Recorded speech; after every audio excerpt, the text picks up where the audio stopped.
To those on the outside looking in, there are so many misunderstandings about who exactly game developers are and what they do. Despite the idea of turning ones and zeros into living, breathing game worlds filled with explosions and enjoyable mechanics that we can play for thousands of hours, someone out there on the internet will always think they know a little bit more about the job than the developer themselves. As always, it's welcome to the internet, but also welcome to this list. Something I've put together with the help of one Tommy Miller, a helpful game developer chap and friend of the site, whose work you can find in titles from Ubisoft, Rare and his own studio High Tea Frog, alongside many more. Tommy has many things to say about the state of game development and his own experiences as a developer. So between us, we've compiled a list of the various common misconceptions that surround video game development. I'm Scott from WhatCulture.com, and these are the 8 biggest misconceptions you have about video game developers.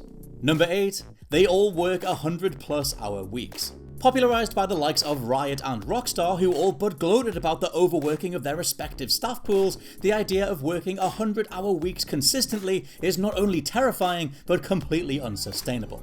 To work 100-hour weeks, you would need to be doing a minimum of 15 hours a day, with no time off. Given how mentally draining game development is, and that it's recommended you take a break every 4 hours, it suddenly becomes clear that this is a crazy thing to brag about. It's partly the fault of the normalization of crunch, the term used to describe short, super intense work sessions usually used to finish a tricky sprint of work off, which has now become a completely regular part of working in the industry. In the current climate, we've also seen the return of the quote-unquote death march. What happens in game development when crunch has to be sustained indefinitely, normally because of an impending release and poor planning, until the project is finally finished. Thankfully though, game devs don't all work 100-hour weeks, and if you ever see a company bragging about how they're crunching super hard to bring you, our loyal customers, what you want, it needs to be addressed.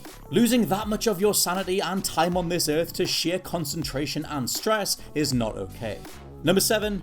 QA departments just play games all day. Say this to a member of a quality assurance team and prepare to watch a grown human either explode in a hail of frustration and guts, or you'll just be punched in the neck. QA is some of the most intensive work anyone in a game development studio will likely ever do. Tommy notes that he had to do it briefly between 2 different roles in the same studio, and he mentions that he's never worked so hard in his life. One task was trying to replicate and potentially fix a bug that required around 8 different steps before he could even have a go each time. Endless bug reports, experimenting with physics engines just to see what will happen to a racetrack's edge if you hit it with a car from every single angle. If you think of all the potential things you can do in any given game, right down to walking up and down stairs properly, that is a QA department's job.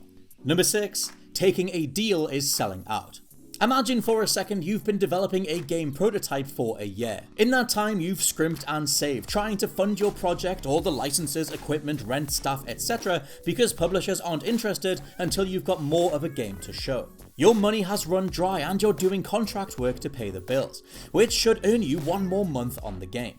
In that time, you polish your prototype enough to get a publisher interested, and they're gonna pay the bare minimum for its production. After this, you live on the breadline for an additional year and a half, finishing the game. You calculate that you'd need to sell around 5,000 copies for the past 3 years of working hard and scraping by to break even. But you're starting to worry about how fast the game will even be able to manage that. A month, a year, 10 years? Out of nowhere, a platform emails you, telling you that they'll pay the equivalent of 15,000 copies up front for a year of exclusivity. You'll have no worries about having to do contract work for a while, you'll have money to spare, and you can get started on your next game immediately. Now imagine turning that security, that enormous boon of money and freedom down because you don't want to hurt the feelings of fanboys who arbitrarily refuse to own a particular brand of console/launcher.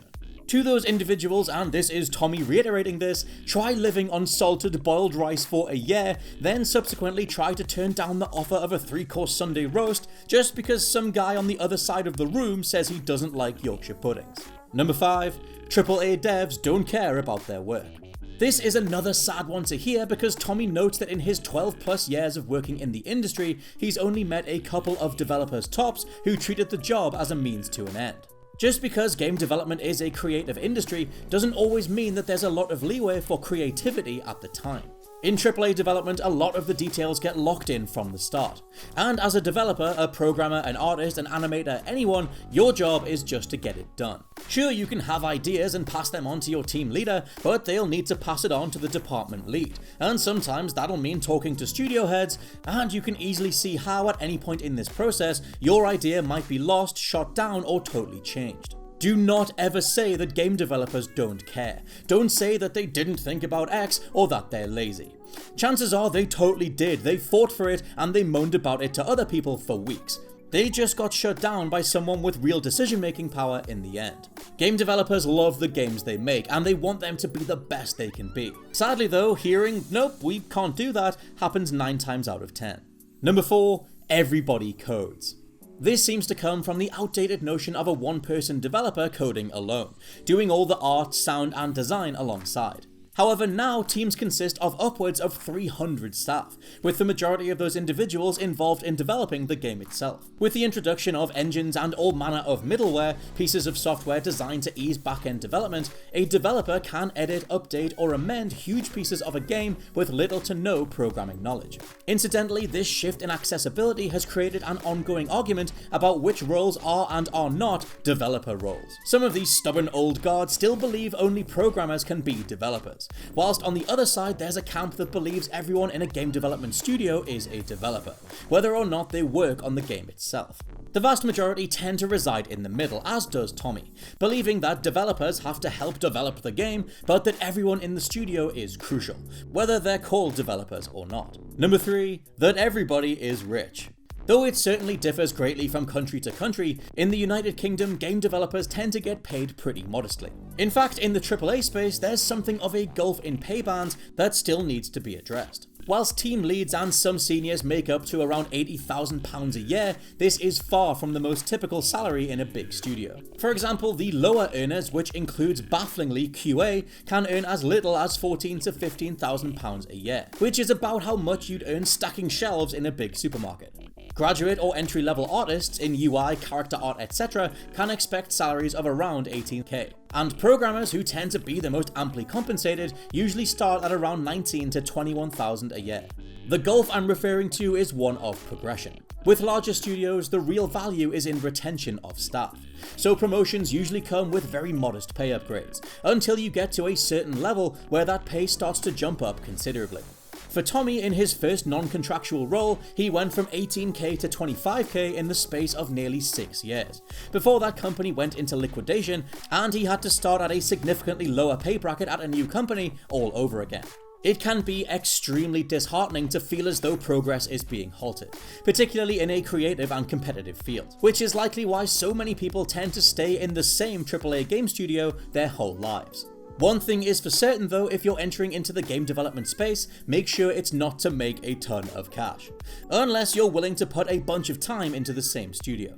Number 2, game developers ignore the fans.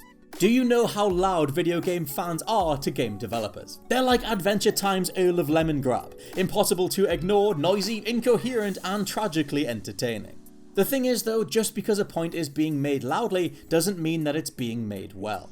For every well-meaning, well-thought-out point about a game's design or overall composition, there are thousands of quote-unquote fans making all sorts of thinly veiled demands. For every clever, feasible multiplayer balance change, there's an angry teenager typing in all caps to just add a morality system, like there's some sort of morality system button we can just press 3 months after launch. Moreover, even if game devs could take every suggestion in, chances are, as mentioned previously, they couldn't act on anything anyway, because they just don't have the power to make those changes. You're effectively screaming into an enormous tornado made of screams, asking devs to sort everything out with a tiny handy vac, but they don't even have the permission to turn it on. One thing is for sure though, you are never being ignored.